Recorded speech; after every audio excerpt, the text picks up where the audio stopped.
Ho, ho, ho! Merry December! Welcome back to my YouTube channel. My name is Rob Edwards, and it is December now. A lot has happened since the last time we spoke.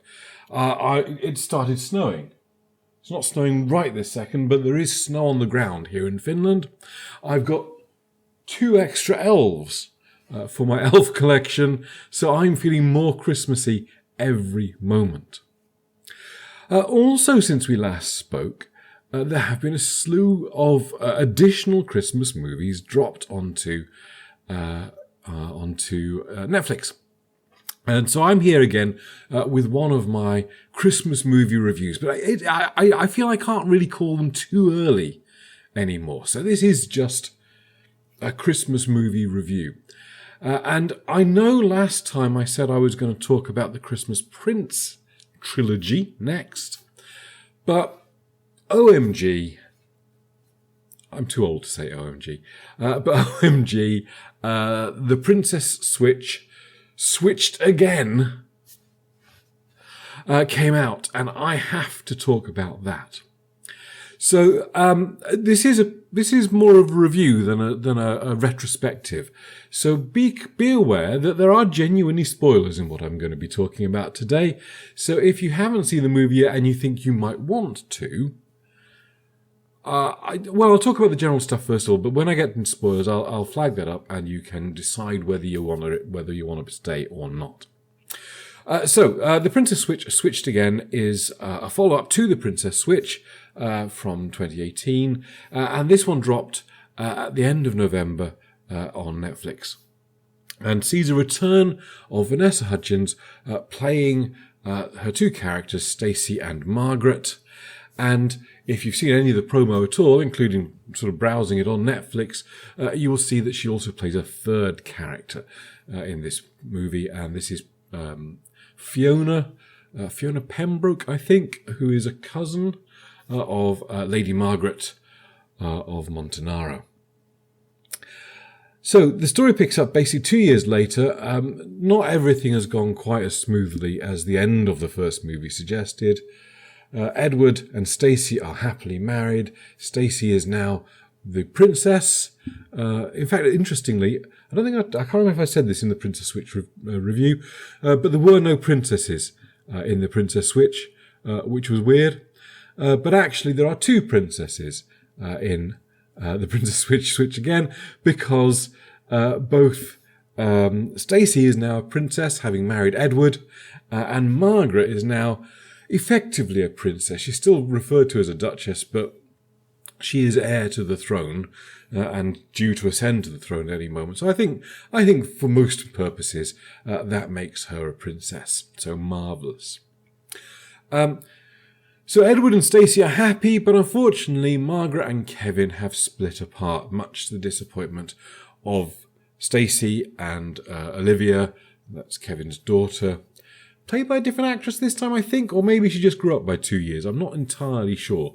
But she did look quite different from the first movie. So the idea here is that Margaret is about to become crowned Queen of Montenaro, and she's broken up with Kevin because of all these new responsibilities that she's got. And Stacey and Olivia hatched this plan basically to get Kevin back into Margaret's life so the 2 can possibly get back together again. I mean, to be honest, it's a bit weird. You shouldn't be actively interfering in people's lives like this. If it was meant to happen, it's meant to happen, and you shouldn't manufacture these things. But nevertheless, it goes quite well in the early days. Margaret and Kevin sort of bond again. They have some laughs. They sort of flower at each other. And then we get into the whole reason why it is switched again. Because it is decided that the problem is that Margaret doesn't have enough time to spend with Kevin to really reconnect. And that if Stacey poses as her, Margaret will have that chance to go off and spend time with Kevin and explore the possibility again. Of course, Stacey's behind it, and Olivia's behind it, and, Margaret's on board as well. Kevin is also all for it because he wants to spend time with Margaret. Weirdly, they don't tell Edward. I don't know why that is. I mean, they say in the movie that the less people know, the better.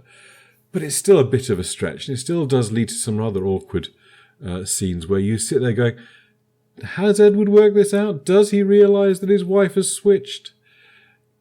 And then I don't know. I don't know.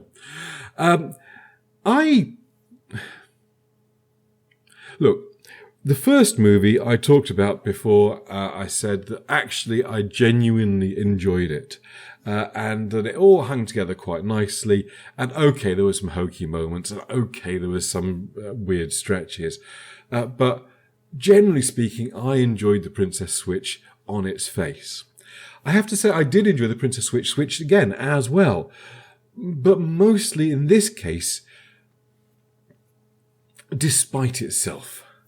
And to get into that, I'm going to get into spoilers. I mean, I've already talked a little bit beyond possibly what should be spoiler-free, but I'm going to talk some spoilers now about some stuff which has happened in there, including the thing I am most excited about, which we'll get to at the end.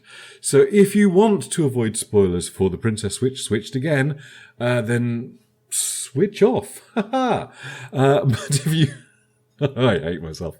But if you do want to continue on, then let's talk spoilers about this movie. So, first of all, the switch. The reason for the switch this time is paper thin. The idea is basically, as I said, that Margaret needs more time to spend with Kevin, so that she's going to switch so she can go off with Kevin for the day. And the reason they think they can get away with this is that Margaret has very little in her schedule that day, apart from going and attending this ball. Concert, in fact, yes. Now, if Margaret has so little on her schedule, what precisely was stopping her actually spending time with Kevin anyway? It is a question I have. I mean, maybe you could argue that people would all be coming to her and pestering her and distracting her and all that sort of side of things. And yeah, okay, I could kind of get that, but surely Stacey is clearly able to avoid all that, so why couldn't Margaret?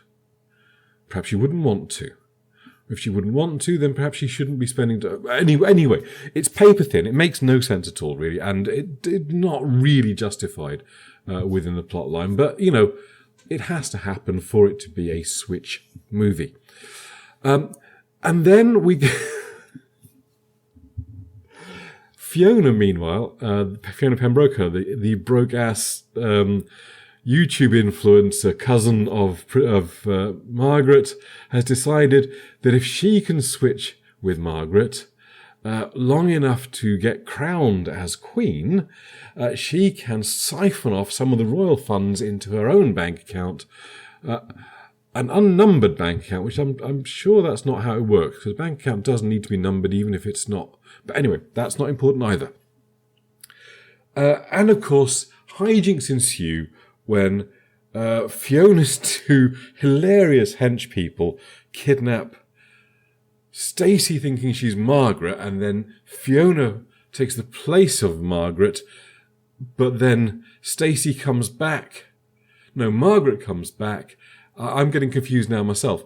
And basically, everyone is confused with everybody, and it's all very farcical. But in a positive way. Farce is a legitimate form of theatre, and I do quite enjoy it for that purpose. I do feel that there were a couple of characters who were left in the dark that had no reason to be, Edward in particular, for that. But then we do get some... there's a few moments of actual tension. I'm not really hugely tense, but there's an actual kidnapping takes place in this. It's more traditional drama than we saw in the original, anyway. But of course, it is a screwball farce comedy Christmas thing. So the stakes are fairly low. All it takes really is for them to find Stacey, free her, get the two of them to gang up on the fake Margaret Fiona at the fake coronation and go, "J'accuse!" and then it all sort of sorts out. But it's quite a satisfying conclusion and quite fun, and it has a weird marriage ceremony in an airport just to sort of finish it off, which is quite entertaining as well. But so yeah, as I say, it is a weirdness. It is less convincing than the original, if that could be considered a thing. But it has a lot of it gets by on the charm again. And seeing Vanessa Hudgens now attempt 3 different accents, including her basic Chicago American accent, the Montanaro sort of fake English accent, and a sort of more of a sort of an estuary Essex English accent for Fiona, was very funny. I enjoyed it a lot. Actually, on that point, weirdly, at one point in the movie, while they're in Pembroke Hall, Fiona, was it Fiona? Yes, it was Fiona, as Fiona, holds up an electric plug for whatever thing that they were talking about at the time, a hairdryer, I think, and it is a UK socket. So 3-pin, I notice these things because I'm strange, but it's a 3-pin electrical socket, which means that Pembroke has the same electrical system as the UK, which is weird. And, it does kind of have this whole thing that I talked about in the last one where, everyone speaks English in Europe. They have an English socket in Europe. They're definitely not in England, they're in Montanaro. And just, it's just a bit weird. Yeah. We do have one brief appearance of our magical wise old guy from the first movie. He's driving a taxi this time, so that's put him in Chicago, Belgravia twice in 2 different roles, and now as a taxi driver in Montanaro. So there are probably more of him than there are of Vanessa Hudgens in this universe. So perhaps it's a universe where twins are more likely. I'm also, by the way, assuming at some point we will actually get a crossover Princess Switch and the other Vanessa Hudgens Christmas movie from last year, The Night Before Christmas, with a sort of time-travelling magical night in it. So that'll be fun, I imagine. And speaking of crossovers, they did it. Okay, we're really into spoilers here. But it was a blink and you'll miss it. But they crossed over to The Christmas Prince. In the audience of the coronation for Lady Margaret, we see, and I've forgotten the characters' names because I haven't rewatched The Christmas Prince because I'm not doing a video on The Christmas Prince yet. But we see The Christmas Prince and whatever her name was. No, I've forgotten. And they are in the audience. So there is, it's not the Avengers-style crossover I was looking for when I was talking about the Princess Switch, but it is a crossover. And it does definitively establish that the Princess Switch and the Christmas Prince occur in the same universe. That's 2 English-speaking European countries now. And it means that the Christmas Prince is not only real in the Princess Switch universe, but is also Stacey's favourite Christmas movie. So, what is it? Some sort of docudrama, maybe, on Netflix about the real... yeah, it doesn't matter. Anyway, it was quite exciting. I squeed. I'm 50 years old now and a bloke. I can squee if I want to. So there we go. That's my rambling thoughts about the Princess Switch switched again. I had a lot of fun with it. It isn't as good as the first one. It's not as solid as the first one, but that doesn't mean I didn't have fun with it. And if you're looking for something ridiculous to waste a couple of hours, and have a bit of a feel-good buzz from it in a sort of warm and cozy way, it's silly, but it hit the spot for us. Me and my wife really enjoyed it. So, Princess Switch, switched again. Thumbs up. Thanks for joining me. I will try and get another of my Christmas movie reviews in before Christmas. What is it now? The 4th of December. So I still have a little bit of time yet. I hope you enjoyed this, and I will see you next time. Cheers.